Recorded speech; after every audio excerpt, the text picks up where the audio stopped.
Salut, c'est Morgane de la boîte à bac. Aujourd'hui, nous parlons d'un sujet grave et essentiel du programme de Terminale, chapitre 2, les régimes totalitaires. C'est parti.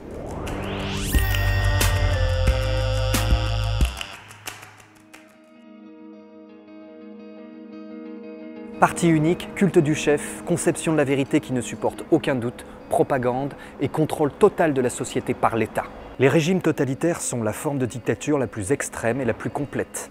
Ils ont ensanglanté le XXe siècle, l'Europe et le monde. Parmi les événements les plus marquants de ces régimes, qui mettent en place une criminalité et une barbarie d'État, la Shoah, dont on se trouve ici devant le mémorial. Un lieu de mémoire du génocide des Juifs, ouvert en 2005. Dès 1942, des Juifs fondèrent clandestinement un centre de documentation pour réunir les preuves de la destruction des Juifs d'Europe par le nazisme.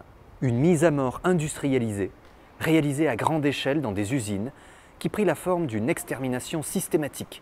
Femmes, enfants, nouveau-nés, aucun ne devait être épargné. Nazisme allemand, fascisme italien, communisme soviétique, jusqu'où peut-on les comparer ?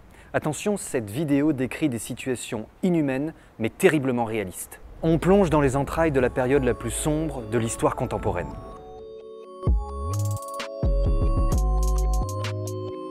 Dans cette vidéo, nous analysons l'idéologie des régimes totalitaires et leur exercice du pouvoir. Dans la vidéo suivante, nous étudierons la relation complexe que ces régimes entretiennent avec l'ordre européen durant l'entre-deux-guerres.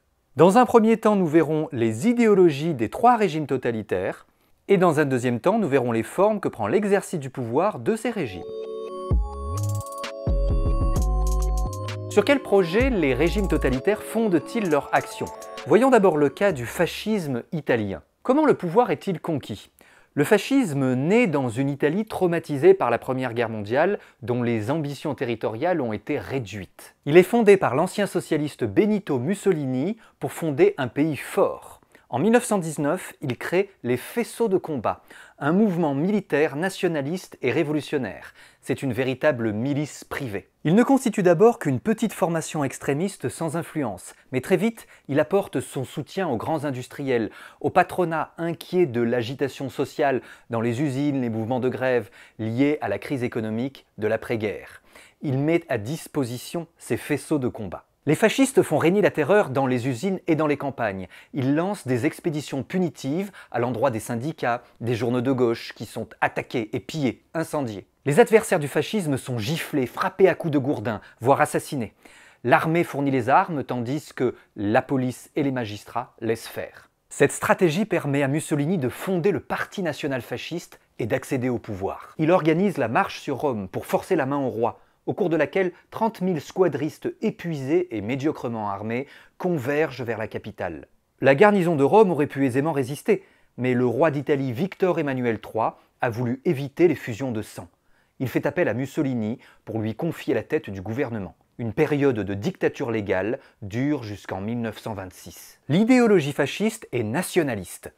Mussolini veut restaurer la grandeur de son pays en jouant sur la mémoire de l'Empire romain. Il prône un État fort et autoritaire. En 1924, le député et secrétaire général du Parti socialiste, Giacomo Matteotti, attaque devant ses collègues Mussolini qu'il accuse de malversation et de violence, menaçant d'apporter les preuves de ses affirmations.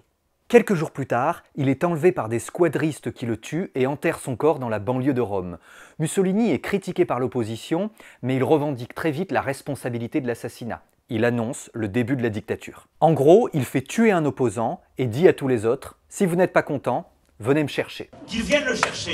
Et ce responsable, il répond au peuple français et au peuple souverain.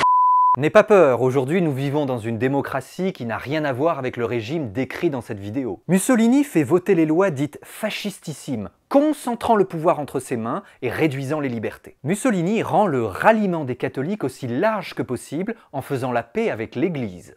Il conclut avec le pape les accords du Latran, qui reconnaissent au pape la souveraineté sur le Vatican, lui attribuant une rente. Voici le résumé des valeurs du fascisme. Nationalisme, populisme, autoritarisme, obéissance entière à l'État et au chef, expansionnisme. Comment naît et se développe le nazisme ? Le parti nazi naît et se développe après la Première Guerre mondiale, sous la République de Weimar. Il a pour chef Adolf Hitler. Resté longtemps marginal, il devient une force politique de tout premier ordre après la crise de 1930. Ses électeurs sont issus des catégories les plus touchées par la crise, auxquelles les organisations nazies offrent un refuge contre la misère. Chômeurs, marginaux, petite bourgeoisie menacée de prolétarisation, paysannerie. Hitler est nommé chancelier, c'est-à-dire chef du gouvernement, en janvier 1933, après des semaines d'intrigues.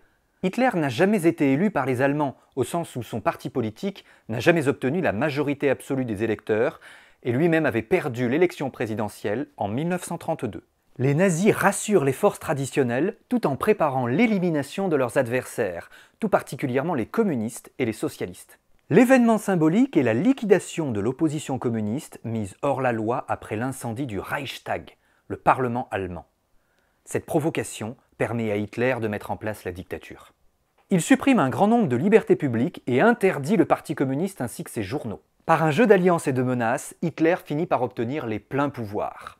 Son idéologie a été écrite dans Mein Kampf, l'ouvrage qu'il rédige en captivité après l'échec du putsch de la Brasserie, une tentative de coup d'État contre la République. L'idéologie nazie est antidémocratique et anticommuniste, et surtout, elle affirme que les peuples appartiennent à des races différentes. Selon Hitler, le peuple allemand appartient à la race aryenne qui serait la race supérieure.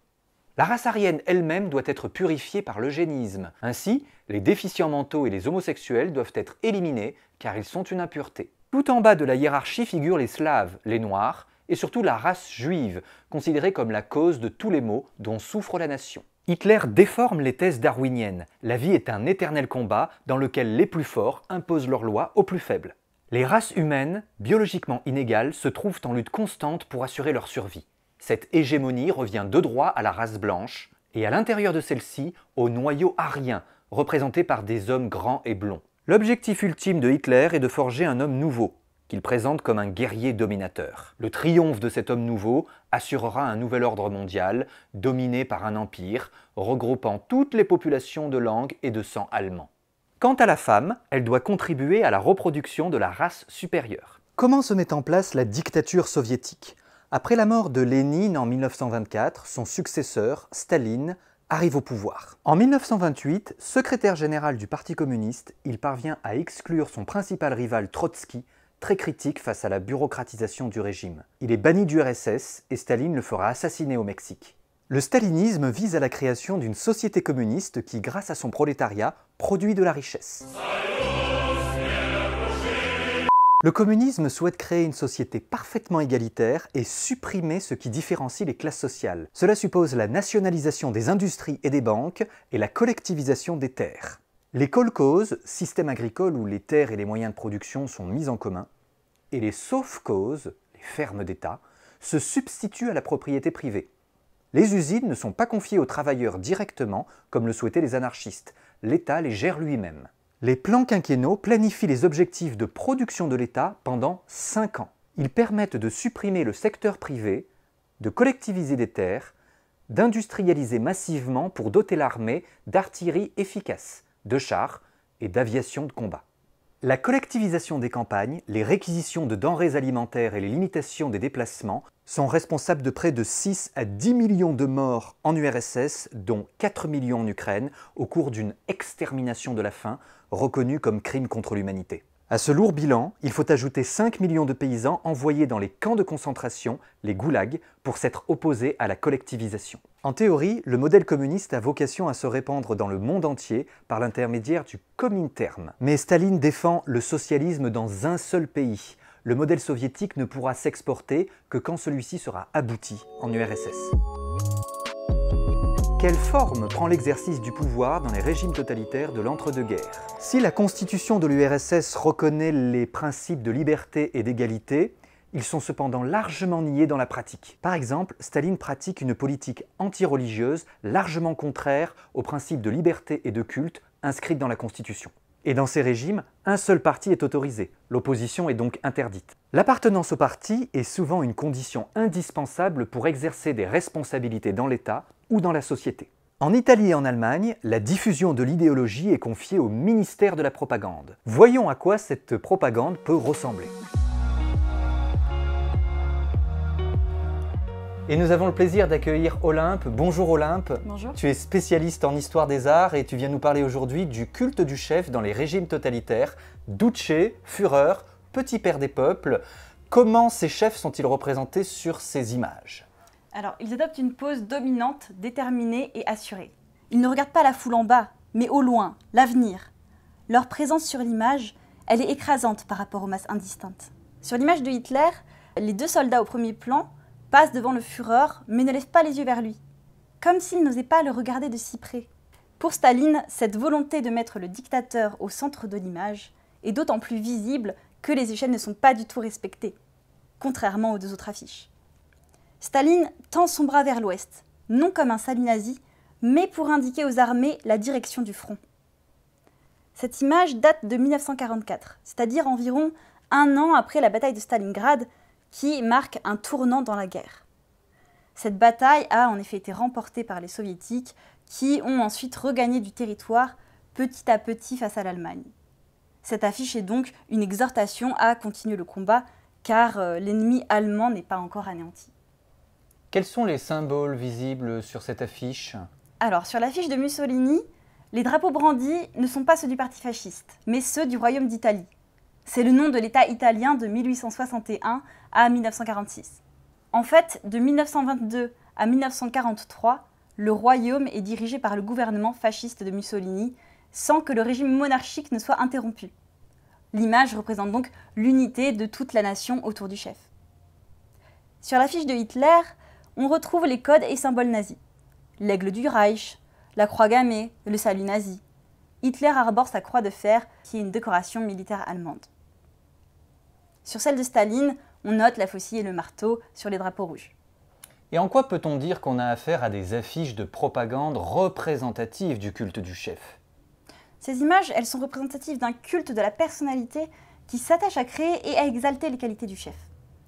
Ce sont des outils qui permettent au chef d'État de se forger une image suprême et être ainsi capable d'endoctriner une nation entière. Le culte du chef, c'est susciter une communion et une adulation excessive du dirigeant par une mise en scène et par une large diffusion médiatique. Le but, c'est d'obtenir le consentement des masses. Et pour ça, donc, Mussolini, Staline, Hitler, ils vont imposer leur politique grâce à la propagande, mais aussi grâce à l'art. La référence au divin et au caractère sacré est très importante. Les leaders se montrent comme des prophètes, des surhommes. Olympe, merci beaucoup pour ces explications. À très bientôt. Comment la société est-elle intégralement contrôlée? En URSS, le contrôle de l'économie est total et donne lieu à une intense propagande, le stakhanovisme.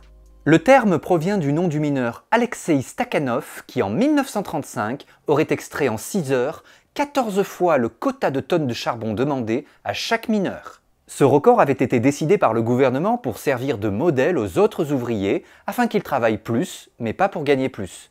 Cette propagande devait montrer les capacités de l'homme nouveau.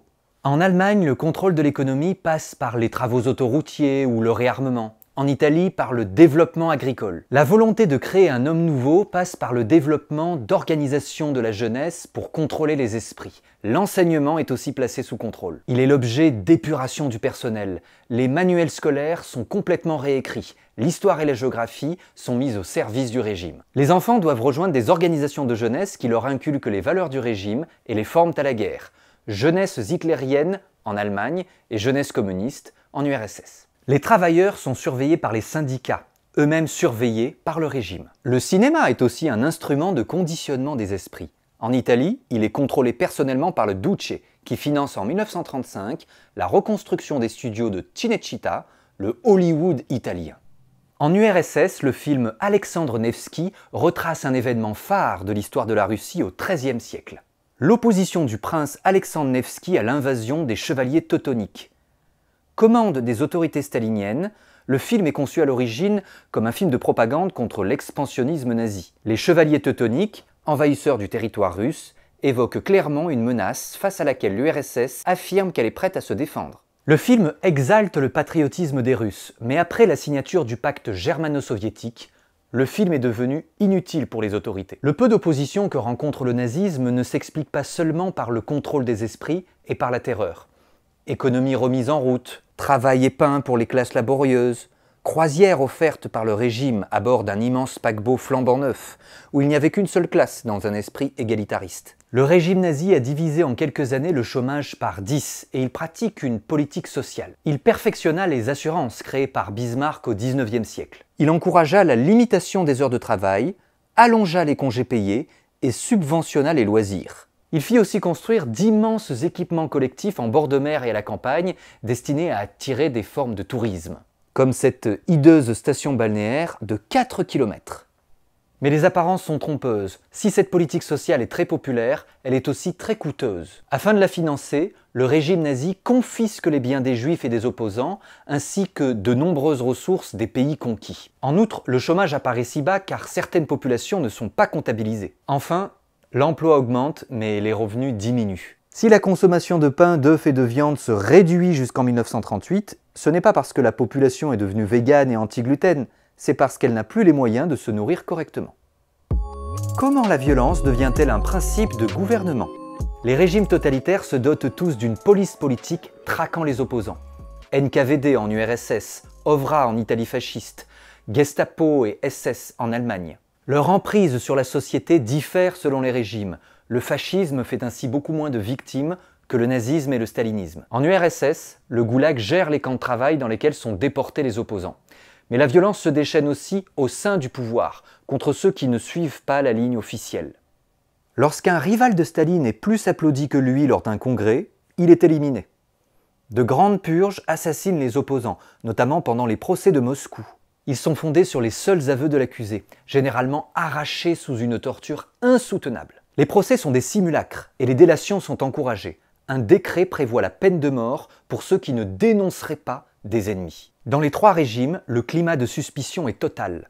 En Allemagne, dans la nuit du 29 juin 1934, lors de la nuit des longs couteaux, Hitler fait éliminer les chefs de la SA. Plusieurs centaines d'opposants sont liquidés au cours de cette nuit qui soulève l'Europe d'horreur. Les Juifs sont victimes de la violence de l'État nazi. Un certain nombre de lois discriminantes sont mises en place dans les années 1930. Les lois antisémites de Nuremberg, puis celles de pogrom comme celui de la Nuit de Cristal en 1938. Une branche des SS, que l'on nomme les Einsatzgruppen, est chargée de ce que l'on nomme la Shoah par balle, l'extermination systématique des Juifs. Les constantes d'un régime totalitaire par rapport à une dictature classique sont les suivantes. L'influence omniprésente d'un parti unique, l'exercice d'un monopole idéologique, la toute-puissance conférée à l'État et son extension dans le domaine privé, la militarisation de la vie politique, l'absence de séparation entre l'État et la société civile, et l'instauration d'un appareil de terreur visant à la domination totale des individus. Les historiens des régimes totalitaires se demandent souvent si le leader détient tout le pouvoir ou si celui-ci n'est pas beaucoup plus partagé qu'il n'y paraît. J'espère que cette vidéo t'a mieux permis de comprendre l'idéologie des régimes totalitaires, leur arrivée au pouvoir et la manière dont ils exercent ce pouvoir. Dans la prochaine vidéo, nous étudierons le rapport que ces régimes entretiennent avec l'Europe durant l'entre-deux-guerres. Alors abonne-toi et lâche-nous un petit pouce bleu afin qu'on puisse continuer à t'aider en histoire-géographie, en français et en philosophie. C'est juste là, en bas.